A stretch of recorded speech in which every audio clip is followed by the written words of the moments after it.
Final program in the 2021 series and virtual catalyst.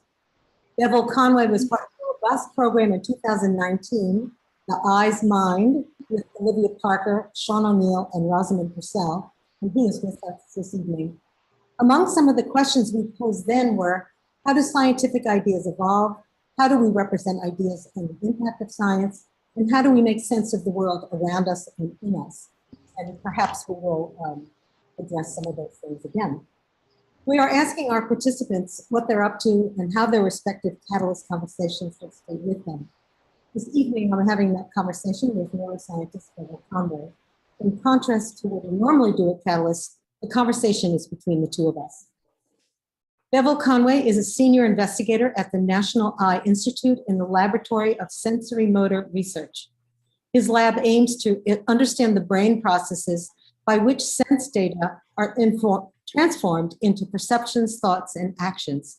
Work in the lab has been especially invested in developing color as a model system. The lab uses a combination of techniques, including psychophysics and non-invasive brain imaging in humans, along with experimental fMRI-guided microelectrode recording, fMRI-guided pharmacological blockade, microstimulation, track tracing, and computational modeling to test hypotheses about causal mechanisms. Conway is also a wonderful visual artist and has written on the intersection between art practice, and neuroscience. So with that, Bevil is going to share some of his recent work with us, or maybe previous and recent, and we'll have a conversation together following that, and you can join in, as Eduardo said, through the chat or by raising your hand, and Eduardo will be on hand to help us with that. So, Bevil, it's yours. Great, thanks. Okay, so here we are. I'm gonna share my screen, do that, share, and then do that. And great, it's super wonderful to be here. I was just watching people come in. I have a few, I just saw Nona Hershey. I want to give a little shout out. Hi, Nona. It's one of my, she's one of my mentors and teachers, taught me how to make prints. So it's sort of delightful to. And collector. And collector, yes. So I am going to, we're going to take a step back and we're going to think about the brain and the eye as this interface between the outside stuff out there, the world, and what we make of it. So a lot of people think of the brain as, I mean, I have to say for me, when I first was in as an undergraduate, I didn't think about the brain at all. If I wanted to think about how we saw, I was like, well, you open your eyes. It just sort of seemed obvious. But over the last 20 or 30 years, it's become clear to me that the brain is doing a lot of stuff on sense data in order to make the world out there visible. And it's not simply a translation, like a kind of photographic film that maybe, you know, developed. That's not sort of what the brain is doing. It's actually actively interpreting what's happening out there in the world, at least the image cast on the retina. And that process of interpretation, I think, is evident in how artists work, in what they do. So we can think of art as a data about how the brain works. So to put this in context for the artists, what I'm working on right now is this sort of framework of thinking about the brain as an artist's medium. And hopefully I'll be able to persuade you of this.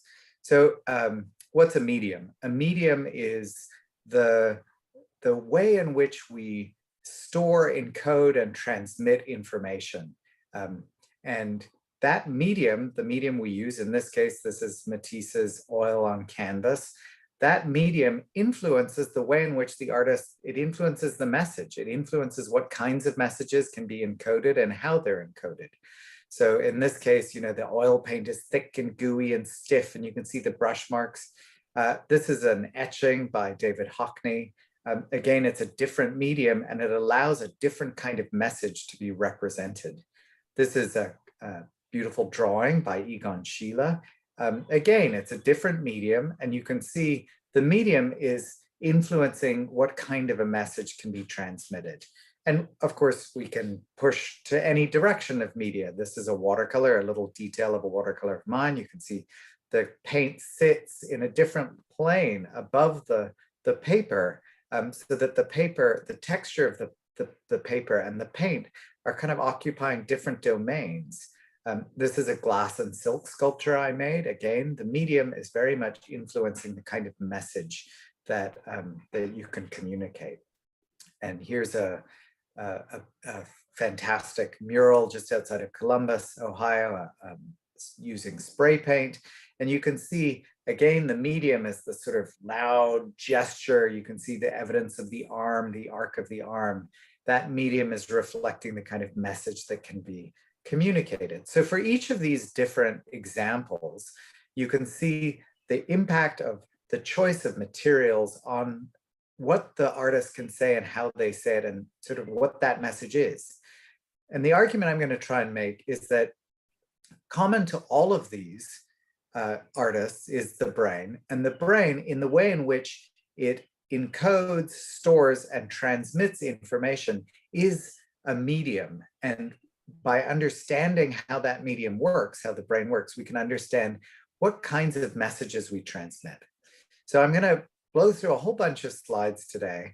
And if you only sort of take in one thing, it's just this idea that the brain is actively working to process information, and the way in which it processes information influences what kinds of messages, what kinds of images, how we represent those images.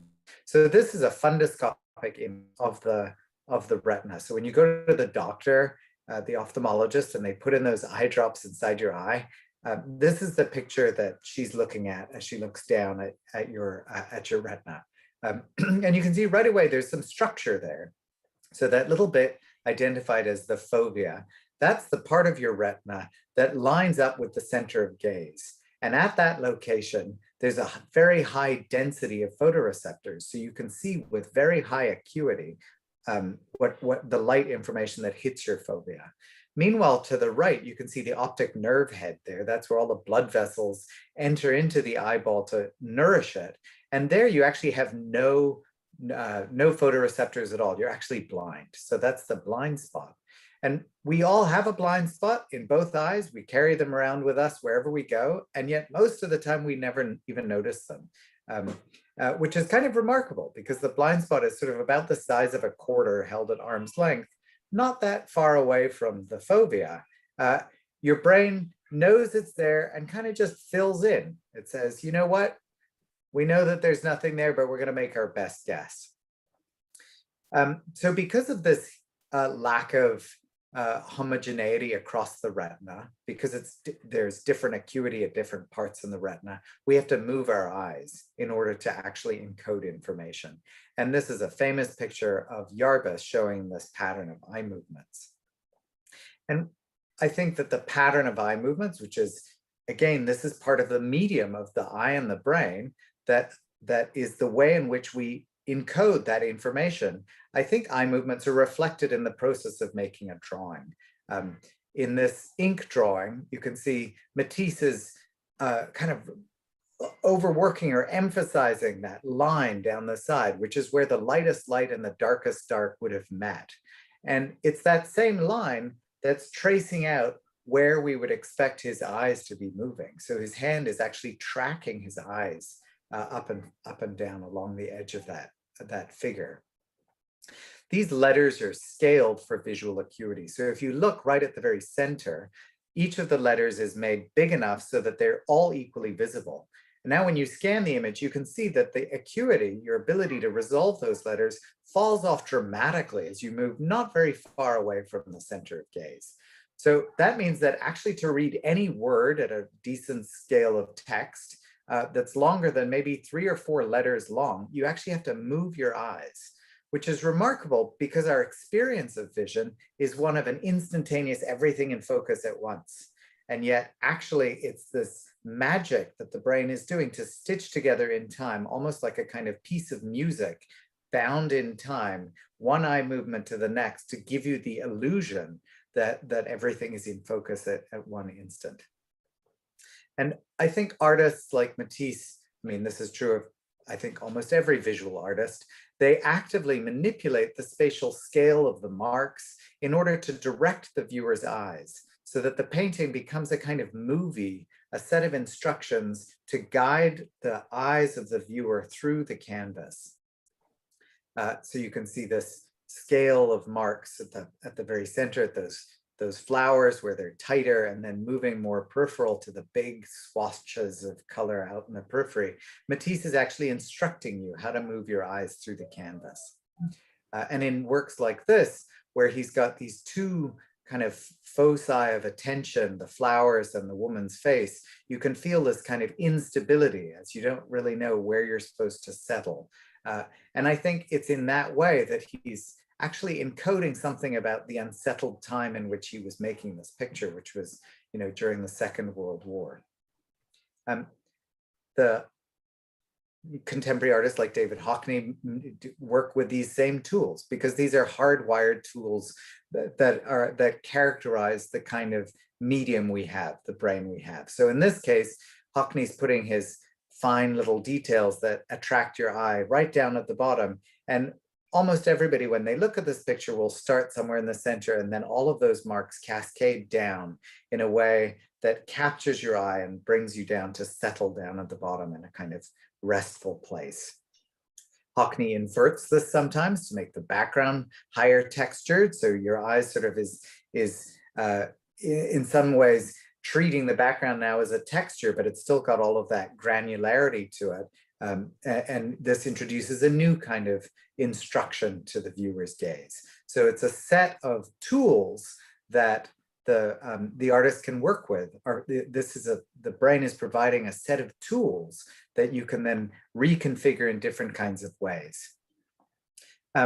This is a picture to illustrate the difference between foveal vision and peripheral vision. So most people, when they look at this, they see a picture of Einstein, but if you shrink it down, you can see that the blurry components that are only visible to your peripheral vision now captures Marilyn Monroe.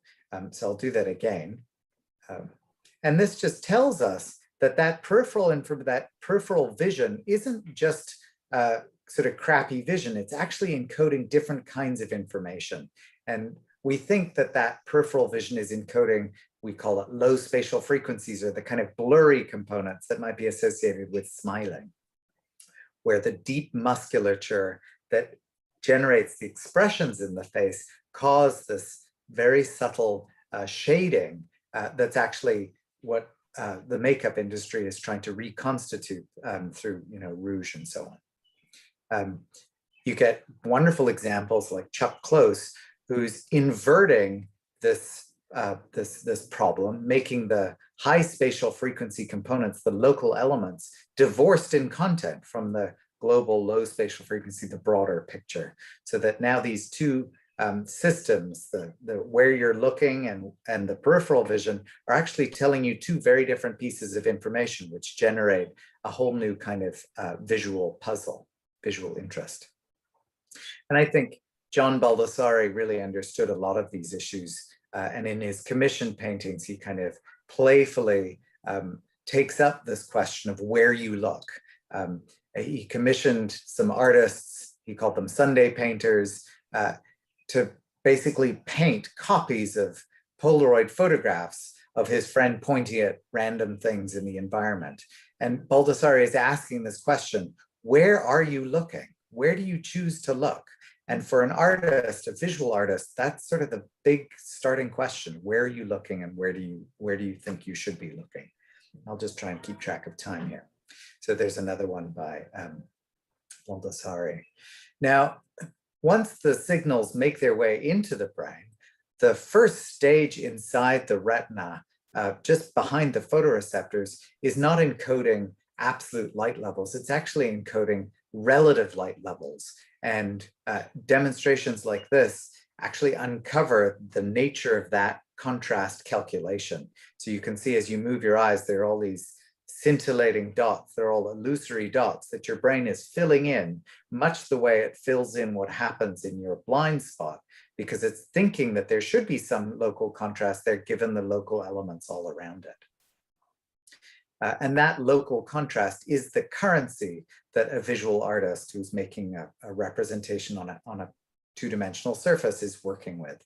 And there are all sorts of assumptions that the brain as medium is bringing to the interpretation of that image. So in this case, the background consists of a gradual shading that goes from dark to light from top to bottom. That disk, however, is perfectly uniform in gray from top to bottom.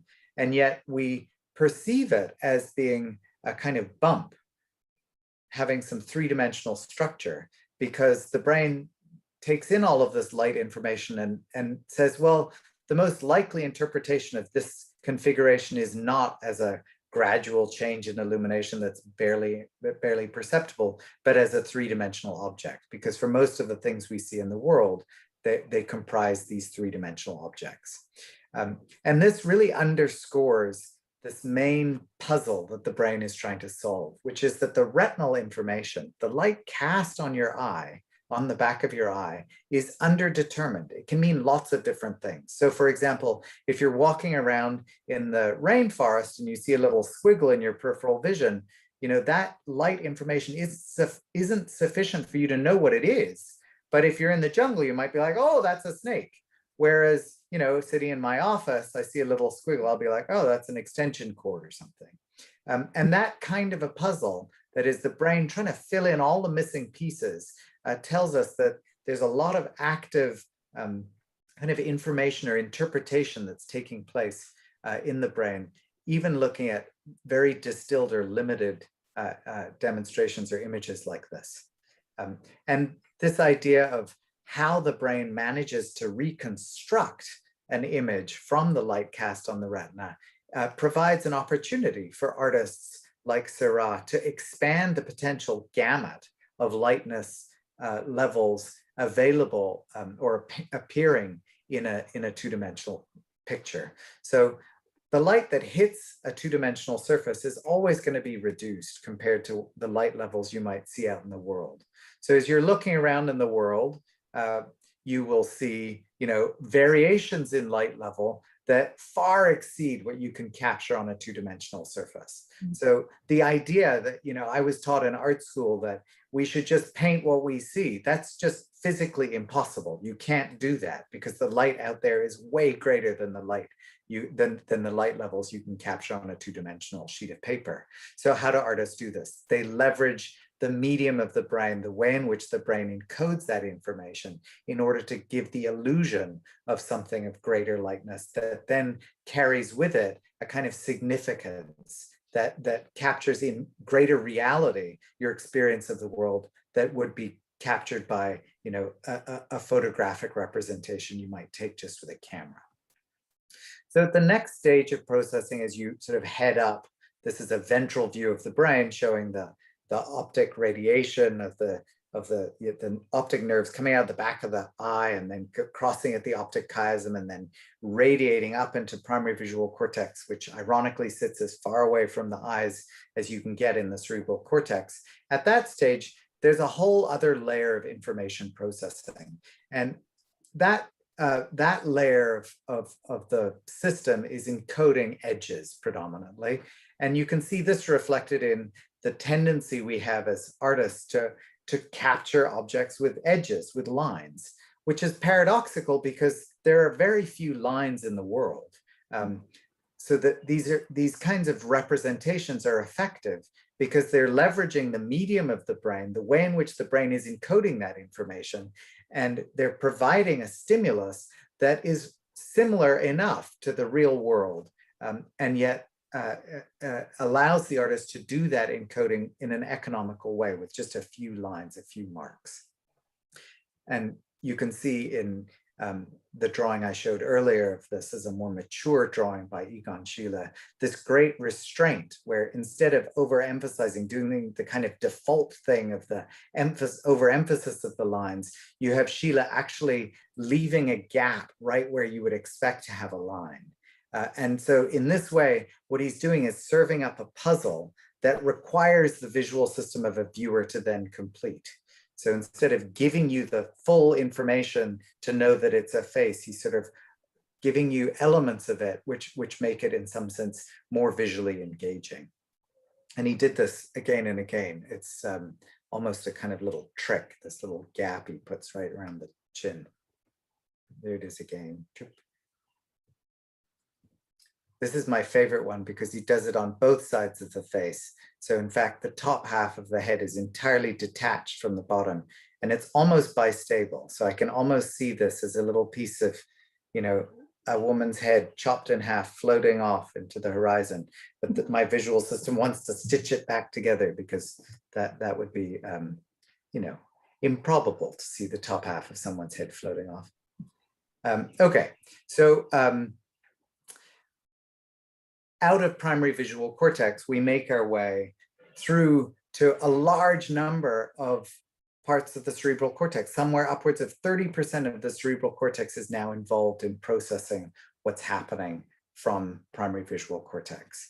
And a lot of the bits of brain I'm interested in are involved in processing color. So these are, color can be distinguished from kind of the luminance component, but the relationship between color and luminance gray value is not trivial, and we can spend a lot of time talking about that. For example, yellow and white are equiluminant. In fact, yellow under many circumstances is even brighter than a white. And that's a paradox because if you're a painter and you use yellow paint, that pigment is actually absorbing some of the incident light. And so the light reflected into your eye is actually lower. There are fewer photons coming off of the yellow surface than the white surface. So again, this is another example of the way in which the brain is interpreting what it's seeing, not encoding in some veridical sense what the physics of light is that's hitting the retina. This is a great quote. I love this quote from Michael Fried describing this painting by Larry Poons, where he says, "Under the gallery's bright lights, the dots tend to flicker and jump and blink and flare until we begin to fear for our retinas, if not our minds." So what Poons has done in this image is he's created these dots where they have the same gray value. They have the same brightness value as the background. And the parts of your brain that require luminance contrast in order to function, those bits of brain are the ones that tell you about where stuff is in the environment, and they tell you about motion.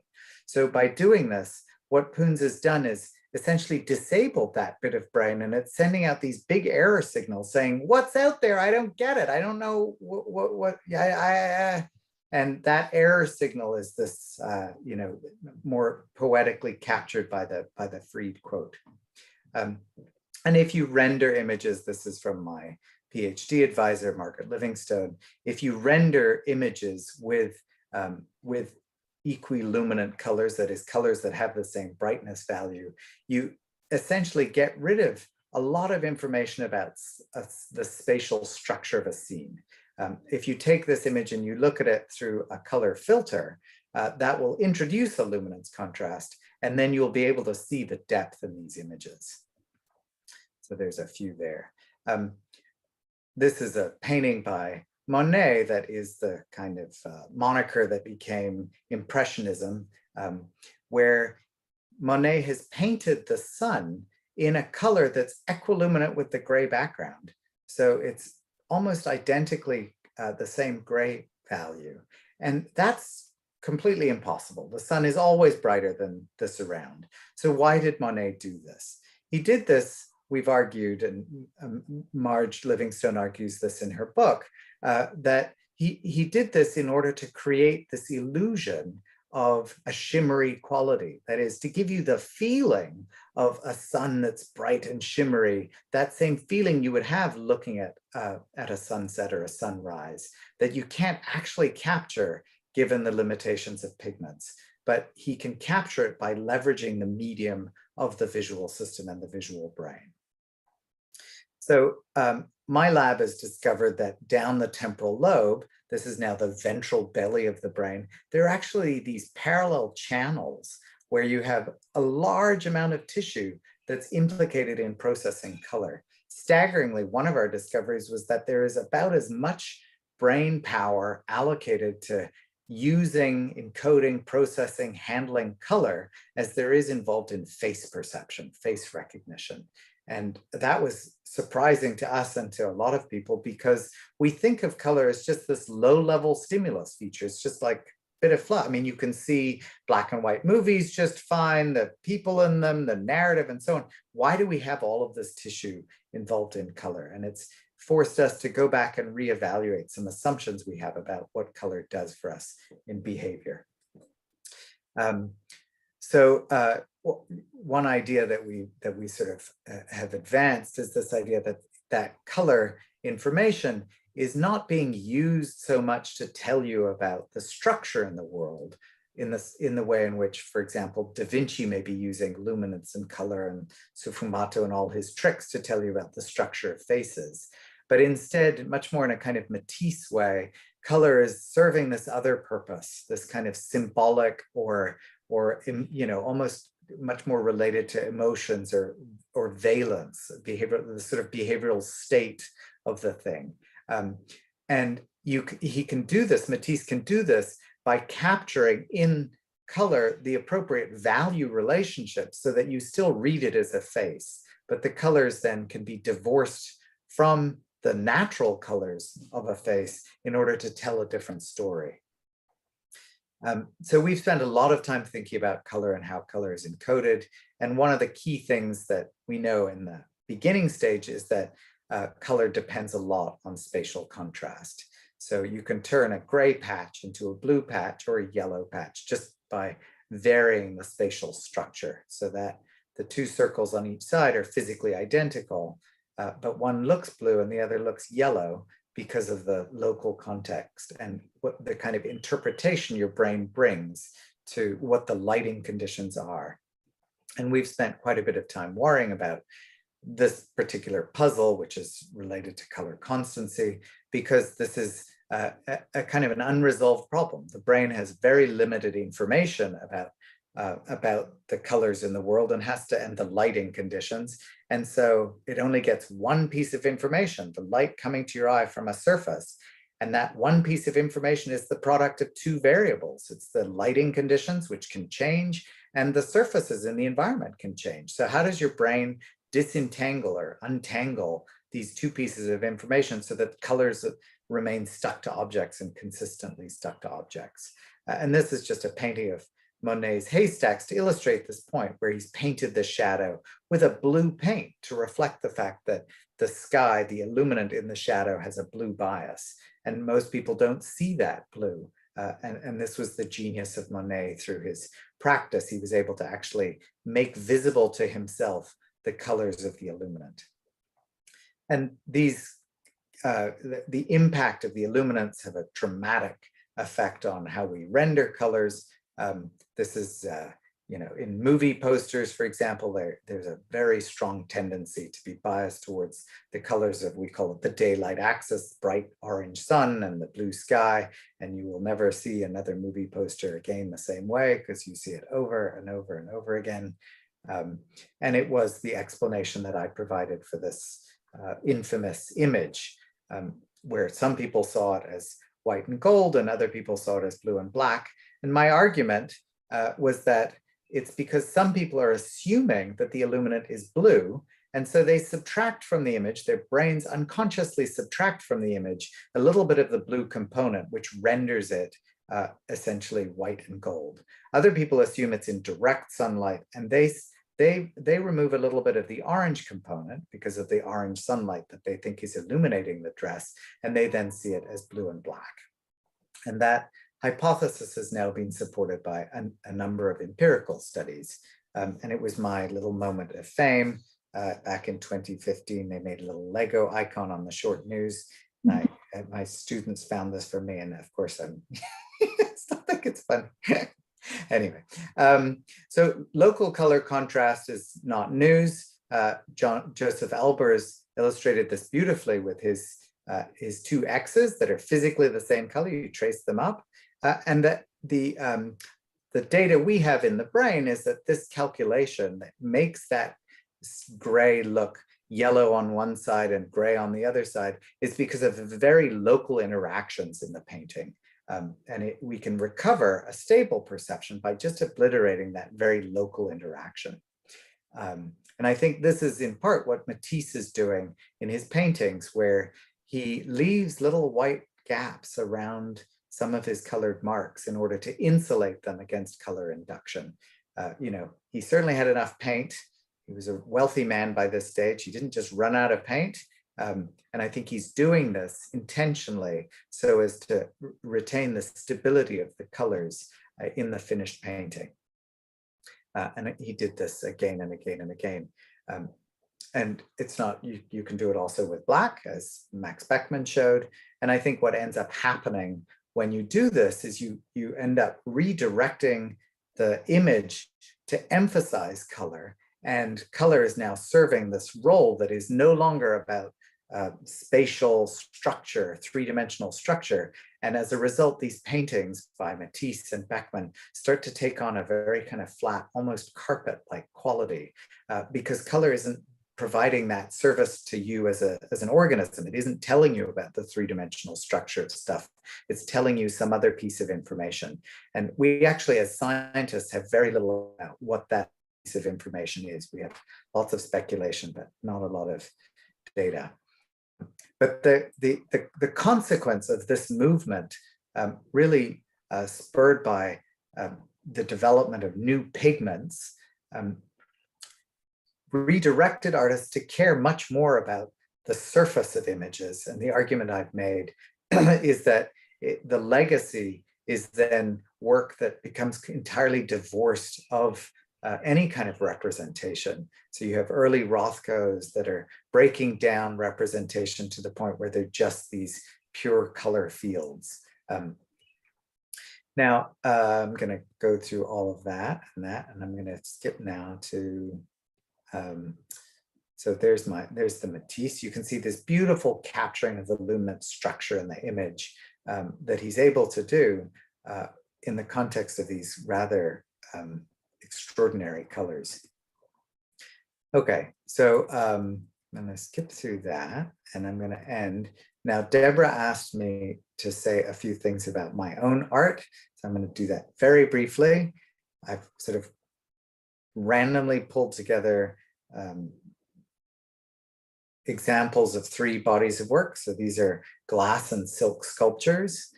So there's an example of one. There's another one. There's another one. And there's another one.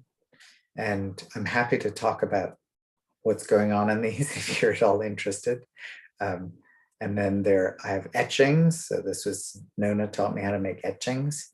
So there's a frontispiece that was used for a book by David Hubel and Torsten Wiesel. And there they are, the pioneers of visual neuroscience, pulling back the curtain on the early stage of the visual system to understand how the structure of the visual system brings about vision. This is another etching. This is a white ground etching, and they're little cards on which is painted images of Mark Morris in one of his early dances, sitting on a windowsill. And there's another hard ground etching with an aquatint. There's a sugar lift etching, Tanglewood. It's called it's called While They Were Having Dinner with Ellsworth Kelly. I was visiting my friend Mark at Mark Morris, the choreographer at Tanglewood, and was there painting and drawing and making etchings. I did this on site, drawing the ink while I was, on looking out at this view. And Mark had this other guest, Ellsworth Kelly, show up. So I was ushered out of the living room and into the garden. And I was like, but I want to meet Ellsworth Kelly. I didn't get to meet Ellsworth Kelly. This is a watercolor, relatively recent watercolor, done in Delaware.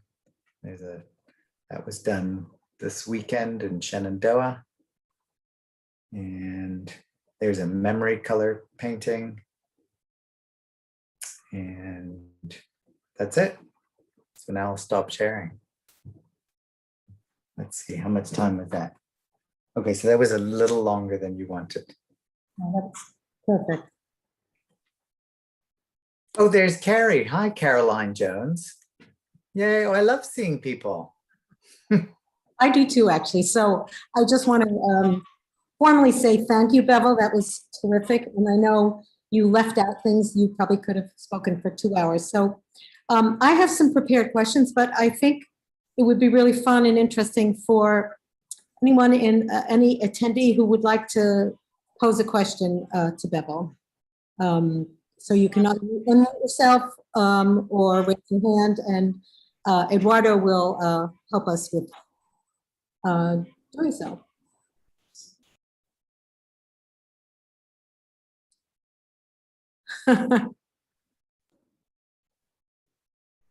Everyone at this point should be able to unmute yourself. Let me know if you're not able to. No, I see the chat and you say, do you want us to show the Lingelbach image? Which one is that one? I'm confused. That's the one with all the dots. The one with all the dots. The one with all Oh, the dots that we were hallucinating. the Larry Poons image? No, the Lingelbach was some Oh, neuroscientist. the Hermann grid illusion. Yeah. Yes, sure. I can definitely show that again. Sorry.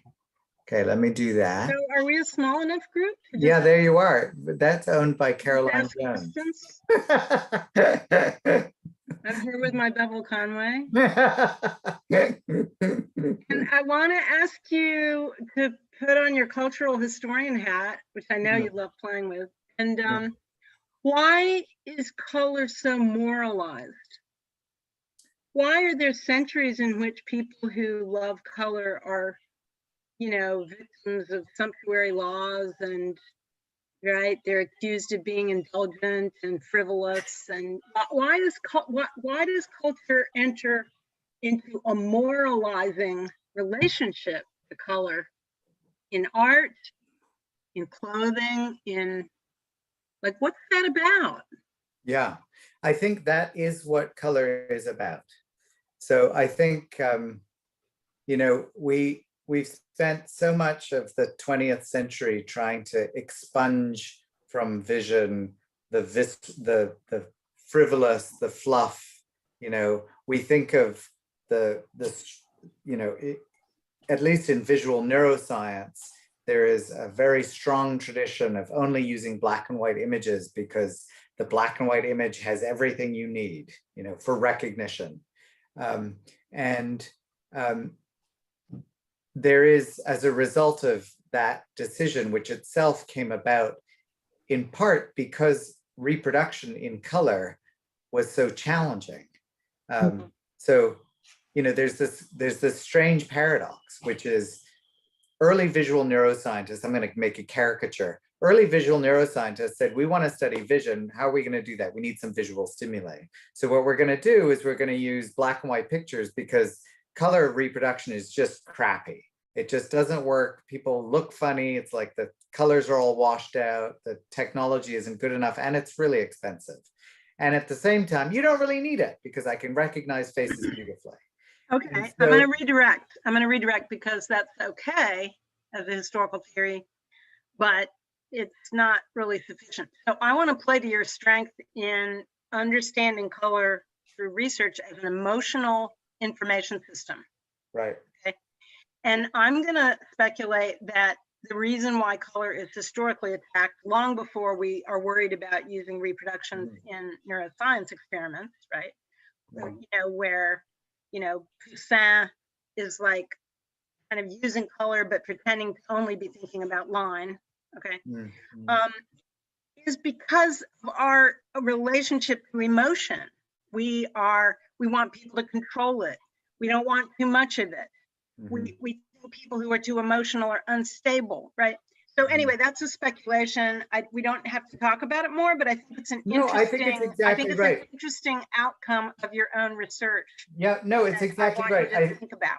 Yeah, so the bit about the technology was just warming up to say that we lived then through this moment where, ironically, we ended up using these images that didn't have color and became completely fixated, like a kind of diagnosis momentum, just on this piece of what is vision, blinded with blinders to all of this other stuff that we get from normal visual experience, of which color serves this huge role, and it doesn't have much to do with recognition.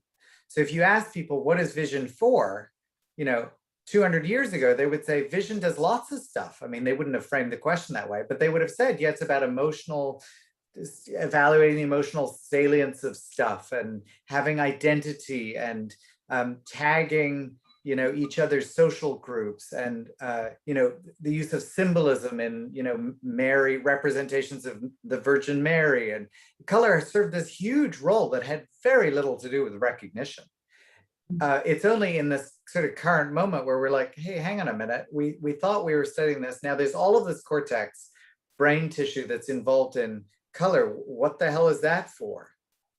Where we're sort of redirecting as a scientific community to go back and ask questions from a kind of cultural historical lens about color's role. I think, right now, my kind of hunch is that color isn't telling you about identity. It's not telling you about what stuff is. It's telling you about whether or not you should care about it. Mm. And I think the best evidence for that is sort of straightforward. When you look at, bananas, what color is a banana?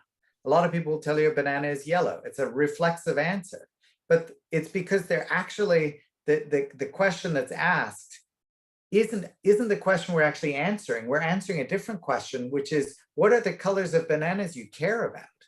Because most bananas actually right now are not yellow. Most bananas are green, or they're about to be black. They spend very little of their time being yellow. And because it's so kind of bound up and tied up with what we are using color for, that is, color is so fundamentally important to the way in which we relate to the world, we just don't even, it's like, as I said at the beginning, it's like, how does vision work? You open your eyes. It's like the new frontier of that problem. How does color work? Well, it's just obvious, or it's irrelevant. And I think it's this double-headed thing. It's both super duper important, and what it is important for is this indeterminate thing that is, color isn't reflexively tied. Red means love and red means hate. It's capable of doing many different things under different kinds of contexts. And because of that, the fact that color isn't kind of reflexively tied to something, and because it's so fundamentally important, we're really stuck in this puzzle where culturally throughout history, people have been very uneasy about it because it's so powerfully important, and because it speaks to very much important issues about who we are, our identities.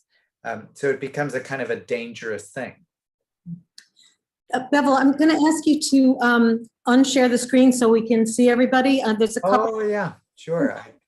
Here we are. Let me do that. In the chat. We have a question from Robert Goss. Robert, if you would please. Yeah, you hear me? Yes. Yeah, okay. This, what's happening here? All right, keep flipping around. The question is, you were talking about the brain and the vision. But my question is, whose brain and whose vision, what age, what ability, what disability are we talking? Is a 40-year-old normally educated person seeing differently than a 5-year-old or a 3-year-old or a 90-year-old with Alzheimer, or myself, a TBI survivor? Right. Everyone's right. Yes. And what you're talking about was the normal, healthy, perfect brain. And how many of us here have that? I think that's a really terrific question. I remember I had the same kind of, the same kind of question when the Human Genome Project announced having sequenced the human genome. And I was like, whose genome? I mean, the human genome? Like, we all look different because we have different genes. So whose genome are they sequencing? And I remember being very confused. So the answer is there is some common structure. And we are, in our studies, for example, in the brain imaging studies, we're measuring the brain responses averaged across 18 or 20 people who meet sort of normal visual criteria. That is, they pass basic vision tests. Mm-hmm. we do actually have a number of research projects aimed at looking at brains of people who have various kinds of visual anomalies. So they have different visual genetics, color vision genetics. But I want to bracket all of that and argue, you know, one of the kinds of working hypotheses that I have is that, you know, we need to have a shift in the way we think about how brains work. So instead of thinking about the brain as being filled in with information from the outside world, I think a better way to think about it is the brain is sort of sitting there working and it's kind of filling out the world with visual information. And there's some lovely examples, like bits of data that have sort of stuck in the literature that have been very confusing, that are consistent with that idea. Namely, turns out that people who are totally blind from birth have a very rich conceptual color knowledge. They actually relate to colors. They have vivid color sort of pictures they can carry in their mind's eyes. And they've never seen, no color information has ever entered their eyes. So where are they getting that color knowledge from? And the argument that I've made is they're getting that color knowledge because their brains are primed up to extract color information. And when the eyes aren't giving them that color information, they're getting it through communication by listening to other people talk about color and the way in which they relate to colors. And that social dimension is, again, the key thread here, that color is about the way in which we relate to each other and the way we have the world relate to us. So this is all a long-winded way of saying, I think actually brains, even in a quote unquote disease state or in an old state or whatever, they're designed to actually be pretty robust against those kinds of perturbations to be able to function in a way that gives you an experience of the world that you can communicate effectively and have sort of, in a sense, shared with me.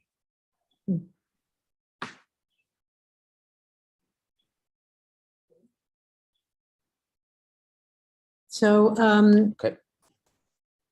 Eduardo, would you like to ask?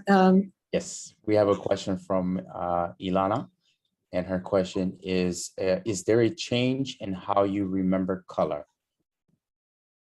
Is there a change in how you remember color?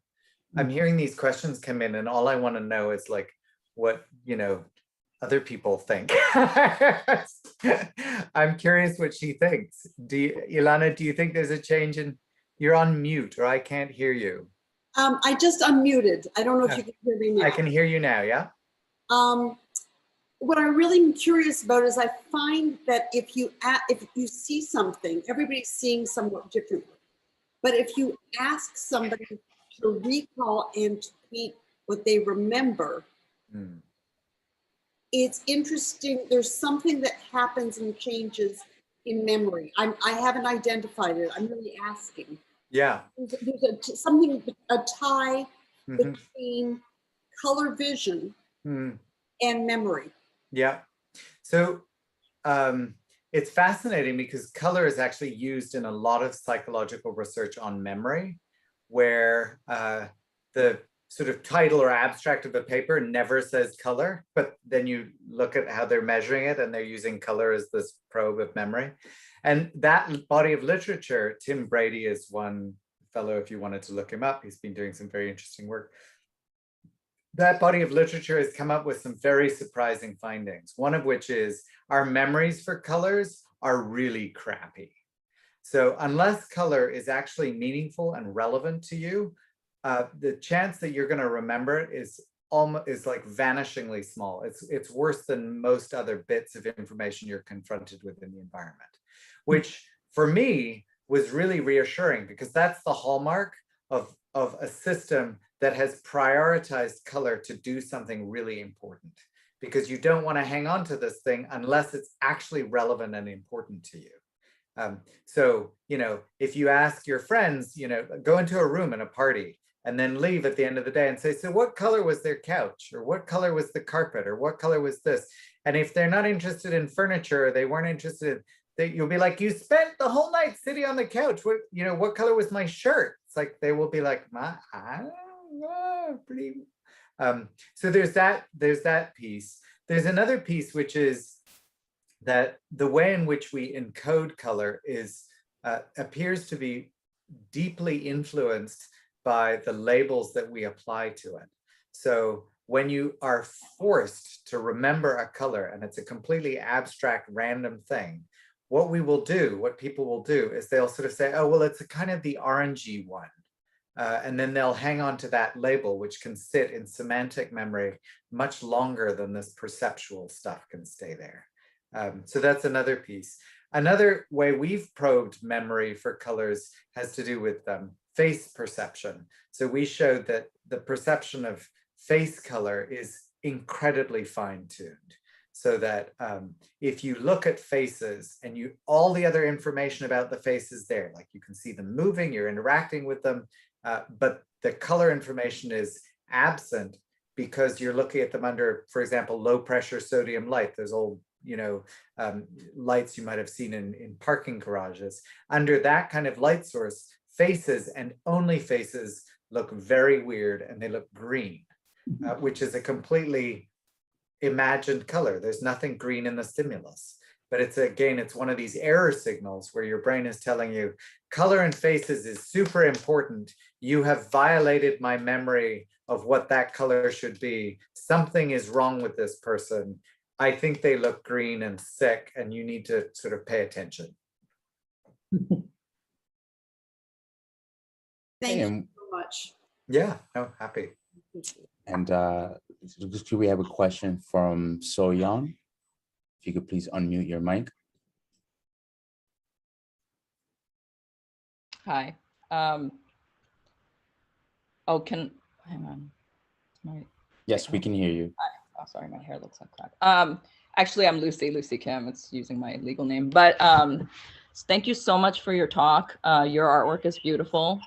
And I'm an artist and I'm interested in neuroscience. So I've read some stuff, but I've also, listened to a couple of your lectures, and I've learned so much from you. I've learned so much from Margaret Livingstone's lectures, and I've read some Eric Kandel and etc. And this is more of a question, sort of a concern that's been rising as I've been reading all this really fascinating research about the intersection of neuroscience and art. But so it's more of a concern, but I'd love to hear what you have to say, which is that this knowledge or empirical data regarding color and art and our brain and vision, it seems to be merging, and like a lot of the examples being used are being pulled from, I would say, a pretty convenient, readily available Western canon. So like the Western masters, which, I also love, and that was my education as well. But I am sort of concerned about this knowledge being tacked on or retroactively layered onto these already canonized artists and sort of streamlining with this. I think like mildly problematic. Not mildly, problematic. Yeah, so I would love to hear, because you also, as an artist, like I am really curious what you would have to say. Yes, I share the same anxiety. So I would say, and this is like a whole other hour conversation. Let's see. First, I would point you to an essay that I wrote with Alexander Redding called Neuroaesthetics and the Trouble with Beauty. And it's open access, you can get it online. And if you can't find it, incidentally, I finally am now on Twitter. So if you have a question after this, you can tweet it at me and I will happily engage for hours, because it's a great distraction from other things, and talking about these issues is way more fun than any other work. So if you can't find it, let me know. It's just at Bevil Conway, it's just my name. But so check out this essay, because we basically take this issue head on in that essay.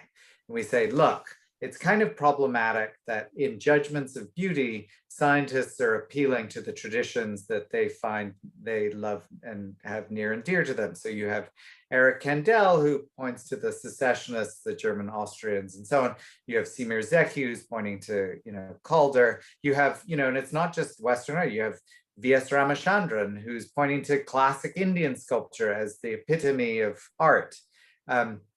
And so that is why I very consciously sidestep questions about aesthetics, about beauty, about preference, because those questions are ones I don't think we're actually in a position to adjudicate or to touch.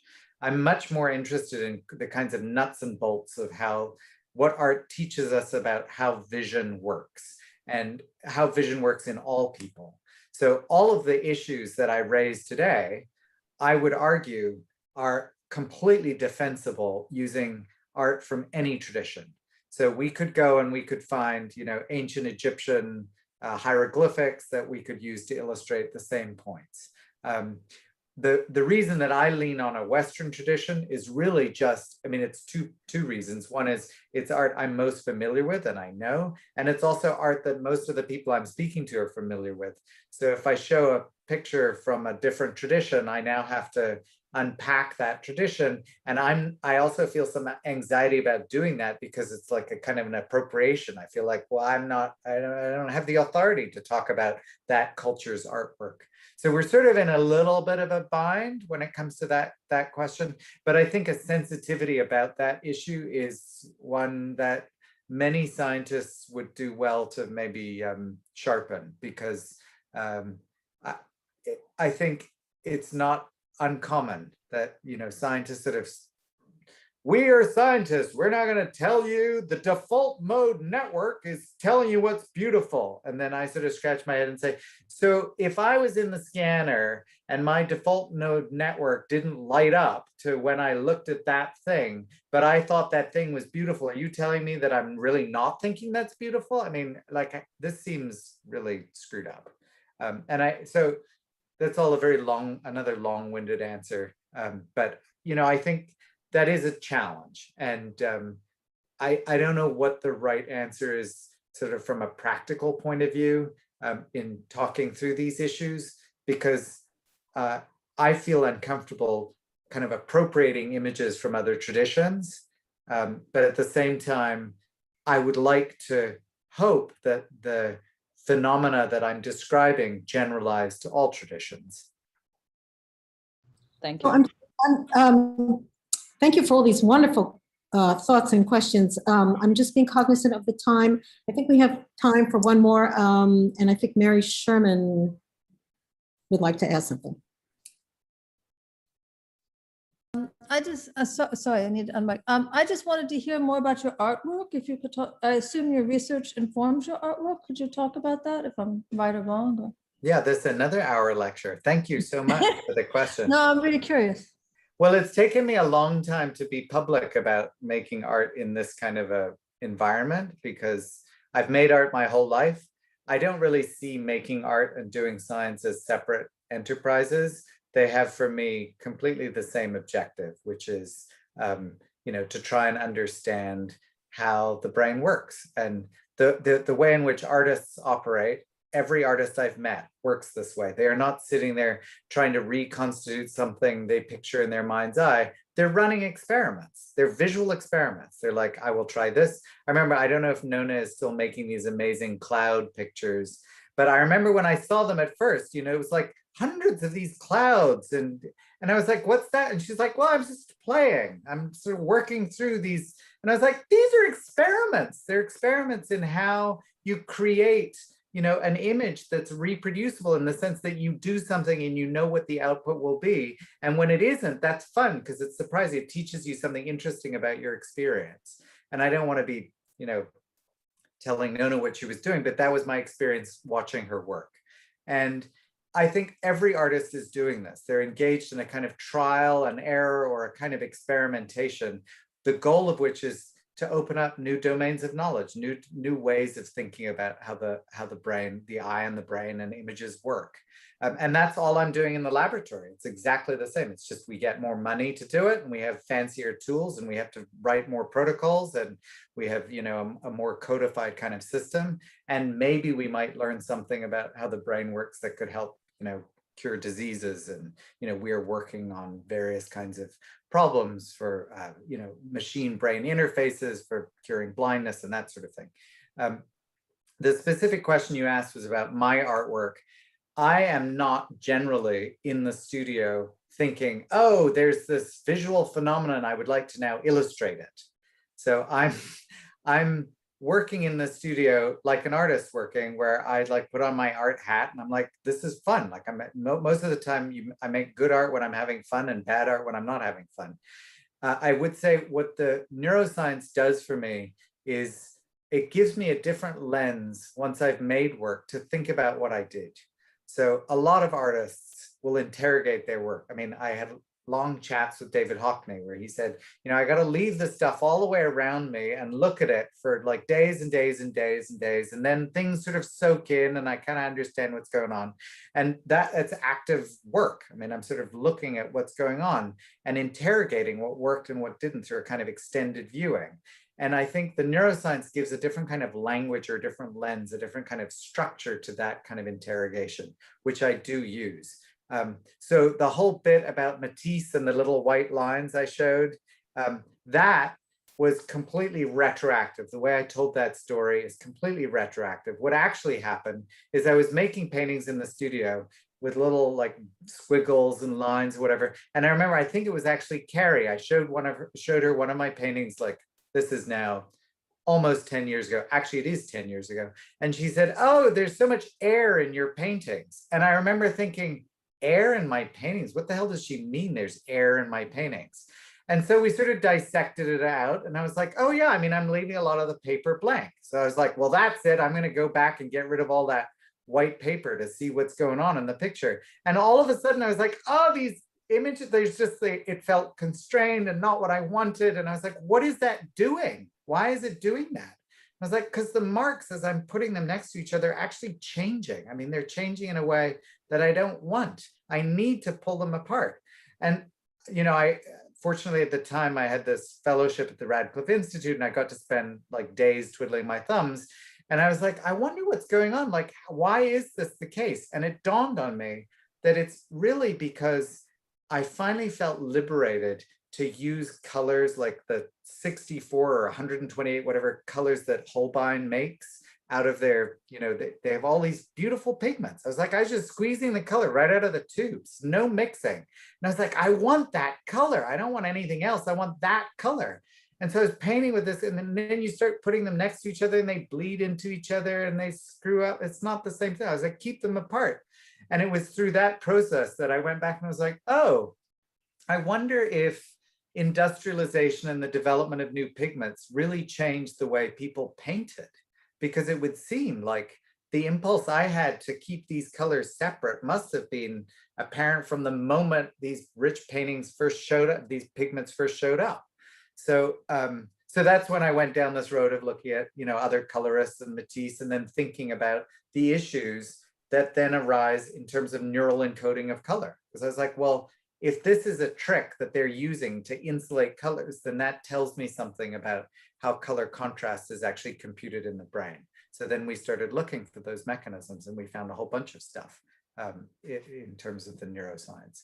So it's interactive, you know, it goes both ways.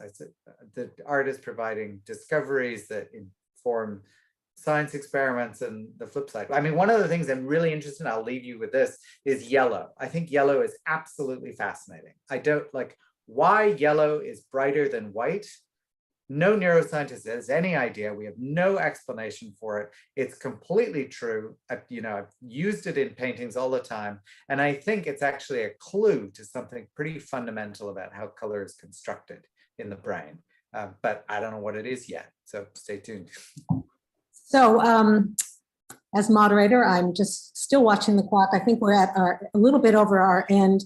And thank you for all these wonderful questions, many of which I had thought of also, but you spoke maybe for me. And Bevil, just thank you so much. I would love to do another session with you and keep talking about all the things we didn't get to. And again, thank you attendees for being here and for your thoughts and questions. And as I said, this is our last of the season, of the spring season. We're taking a break for the summer, which means I'll do hard work thinking about the fall and spring programs. And we archive all our programs. We don't have the Zoom ones up yet, but we will soon. And you can also check out all our previous programs, including the one that Caroline, no, sorry. Caroline did something with Seth Newgate, but the previous one that Bevil did. And we have podcasts, and we hope you have a good summer. So thank you very much, everybody. Thank you so much for the invitation, and it was a pleasure. Thank you. All right. Bye-bye, everybody.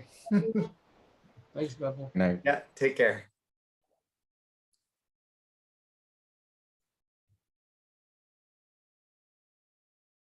Have a good night.